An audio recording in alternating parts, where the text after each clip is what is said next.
هو ليه بيحصل لنا فقدان شغف؟ علم النفس بيقول ان في حاجة اسمها المينتال سويتشين كوست، تكلفة التبديل الذهني، وهي ان مخك بيدفع ضريبة من الطاقة النفسية نتيجة التحول من حالة لحالة، من شغل لعلاقة، التركيز للراحة، من هدف لهدف، او حتى من شعور لشعور. فمع تراكم دفع الضريبة دي وفقدان الطاقة النفسية بيجي يحصل لحظة اسمها لحظة التوقف، shut down moment.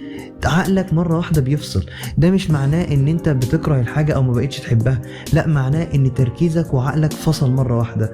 فعلشان تقدر ترجع تاني تعيد شغفك لازم تعمل 3 حاجات. الأولى وهي إنك تاخد قدر من الراحة، 2-3 على كل ساعة، ومش تستخدم فيهم الموبايل. رقم 2 وهي إنك تسمي مشاعرك، يعني مثلا تقول أنا دلوقتي متوتر أو أنا قلقان. ده بيفرق جدا لأنه بيريح العقل بنسبة 40%. رقم 3 وهي إنك تركز على حاجة واحدة بس، تحط تركيزك كله على حاجة واحدة علشان تفضل مركز وما تتشتتش. ده كان ببساطة إن ليه بيحصل لنا فقدان شغف وإزاي تعيد شغفك تاني.